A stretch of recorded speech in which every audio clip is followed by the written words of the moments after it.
Donc on va voir une vidéo super importante sur l'amortissement des actifs. Donc déjà on va commencer par les bases. Pourquoi on dit qu'on doit amortir des actifs? Alors c'est extrêmement simple, tout simplement parce que vous avez acheté justement du matériel, donc des produits, peut-être un véhicule, peut-être une machine de production, et à force de les faire fonctionner, il va y avoir une certaine usure qui est totalement normale avec le fonctionnement. Après, il y a aussi l'obsolescence programmée, c'est-à-dire qu'il y a des produits qui sont prévus pour être changés au bout d'un certain temps. Donc par exemple les machines à laver, elles tombent en panne au bout de 4-5 ans, tout simplement parce qu'à un moment donné, soit elles ne fonctionnent plus, soit il y a une pièce qu'on ne retrouve plus dans le commerce, et donc à cause d'une pièce, on est obligé de changer l'intégralité de la machine. Donc ça se passe aussi beaucoup pour les téléphones, pour les ordinateurs. Donc c'est ce qu'on appelle l'obsolescence programmée. Et des fois, pourquoi on dit aussi la réglementation? Peut-être qu'à un moment donné, vous aviez acheté un produit, donc pour une entreprise, vous avez acheté un stock de produits, et tout d'un coup il y a une loi qui passe et qui rend totalement inutilisables ces produits parce qu'on n'a plus le droit de les vendre par exemple, ou parce que leur utilisation elle est désormais gratuite, donc vous ne pourrez plus les vendre, ou sur la réglementation vous avez au niveau des brevets, c'est-à-dire que le brevet tombe dans le domaine public au bout de 50 ans. Donc vous avez acheté peut-être une technologie qui valait de l'or à un moment donné, et tout d'un coup elle passe dans le domaine public, donc elle ne vaut quasiment plus rien. Donc c'est ce qu'on appelle justement, donc ça veut dire qu'il faut l'amortir dans le temps, parce qu'on sait que ce brevet, cette machine-là, on va devoir la remplacer plus tard. Donc on va parler d'amortissement linéaire. Ça veut dire quoi? Linéaire, c'est ce qu'on voit en BTS, c'est qu'on va amortir le même montant chaque année.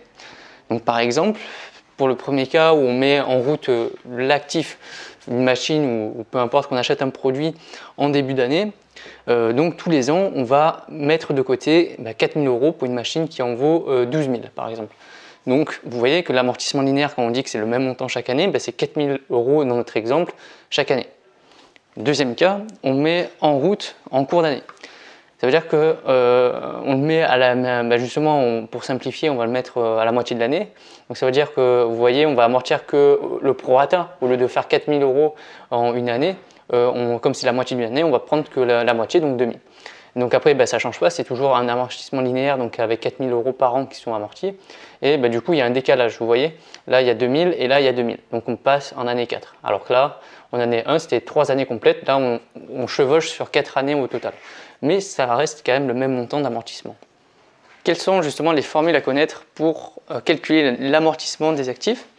Donc déjà, il y a ce qu'on appelle le taux d'amortissement. Donc le taux d'amortissement, il permet de calculer le montant de l'amortissement annuel. Donc par exemple, dans le précédent exemple, on avait vu qu'il y avait 4 000 € d'amortissement. C'est justement grâce à ce taux d'amortissement qu'on va pouvoir calculer justement le montant de l'amortissement. Donc par exemple, si on a un taux d'amortissement de 12%, ça veut dire que le produit, enfin l'actif, il va perdre 12% de sa valeur chaque année. Donc on va l'amortir justement sur un certain nombre d'années, et ce taux d'amortissement va nous permettre justement de faire plusieurs calculs par la suite. Donc le taux d'amortissement, vous prenez 100 et vous divisez par la durée de vie d'un bien. Donc par exemple, pour une machine à laver, c'est 5 ans on va dire, donc on a un taux d'amortissement de 20%. Pour un véhicule, on peut dire que c'est 10 ans, donc on a un taux d'amortissement de 10%, et vous allez comprendre pourquoi et dans quoi est-ce que ça va rentrer en compte les amortissements par la suite, puisque ça va nous permettre de le déduire de notre résultat et donc de payer moins d'impôts par la suite. Ensuite, on a la base amortissable à calculer, donc c'est la valeur totale de l'actif. Donc par exemple, pour une grosse machine de production, on peut dire que la base amortissable c'est 55 000 €. Si on met par exemple un four à pain dans une boulangerie, la machine elle a un certain coût, on peut dire que c'est la valeur de l'actif. Donc la base amortissable, super importante à retenir pour la suite. Tout simplement, vous prenez juste le prix d'achat du produit, plus s'il y a des frais d'installation et de livraison en plus, vous le rajoutez dedans, ça peut s'amortir. Par exemple, si vous achetez un four à pain justement pour une boulangerie, vous allez avoir le prix de la machine, mais il va falloir la livrer cette machine et la faire installer par un technicien particulier. Donc ça veut dire que vous allez avoir des coûts supplémentaires d'installation s'ils ne sont pas offerts. Donc ça va faire une valeur totale d'actif, ce qu'on appellera la base amortissable. Vous avez le montant de l'amortissement. Donc, par exemple, dans notre précédent exemple, c'était 4 000 €. Donc là, on a un exemple qui est différent. Donc, c'est très simple. Si vous prenez la base amortissable et vous la divisez par la durée de vie du produit. Par exemple, si un produit dure 8,33 ans, donc 8 ans et 4 mois, enfin, c'est des estimations de durée de vie que vous retrouvez dans des documents comptables sur le gouvernement. Ils vous seront toujours donnés dans vos énoncés, bien sûr. Donc vous prenez la valeur, la base amortissable du produit qui est de 55 000 € dans notre exemple et vous le divisez par sa durée de vie, donc 8,33 ans, ce qui vous donne un amortissement annuel de 6 600 €. Donc votre amortissement, ça va être 6 600 € par an qui vont être mis de côté dans le but à l'avenir de remplacer cette machine. Maintenant, le montant d'amortissement, il peut se calculer d'une deuxième façon, c'est-à-dire que vous allez réutiliser le taux d'amortissement que vous avez déjà au préalable calculé. Vous reprenez votre base amortissable, puisque c'est la base, vraiment la base amortissable, c'est vraiment ce que vous allez devoir en quelque sorte mettre de côté, c'est la valeur de la machine. Donc 55 000 € multiplié par 12%, parce que tout simplement 12% parce que c'est 8,33 ans, donc ça vous donne, si vous reprenez cette formule 100 divisé par 8,33, ça vous donne 12%. Donc 55 000 multiplié par 12%, ça vous donne toujours 6 600 € par an. Donc vous avez les deux formules. De toute façon, ce qu'il faut retenir, c'est que vous avez le montant d'amortissement, enfin, comme indicateur qui est super important, vous avez la base amortissable, vous avez la durée de vie du bien et le taux d'amortissement. Donc ces trois éléments sont super importants et vont vous permettre de calculer ce montant d'amortissement pour faire vos différents tableaux par la suite. Donc une fois que vous avez calculé justement votre taux d'amortissement, votre base amortissable, vous l'avez déterminé, que vous avez déterminé votre durée de vie du bien, donc c'est souvent dans l'énoncé, vous allez devoir faire un tableau d'amortissement des actifs comme vous avez à l'écran. Donc ici, vous mettez tout simplement le nom de l'immobilisation, donc le nom de l'actif, ça peut être véhicule, ça peut être, là par exemple c'est 25 000 € de base amortissable, on peut partir sur un véhicule de fonction qui est acheté par l'entreprise, donc il va falloir amortir ce véhicule. Après, justement, ce qui est à calculer, c'est justement la base amortissable.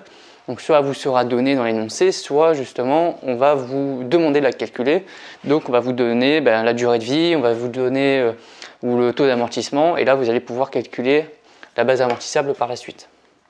Après, vous avez le taux d'amortissement qui est ici, donc 33,33%. Ça veut dire, tout simplement, on l'a déterminé grâce à la durée de vie du bien. On considère que c'est... Donc là, en l'occurrence, ça ne sera pas un véhicule, parce qu'un véhicule, ça s'amortit sur 10 ans. Mais en imaginant que c'était 3 ans, du coup, d'amortissement, 100 divisé par 3, si vous reprenez votre formule, ça vous donne 33,33%.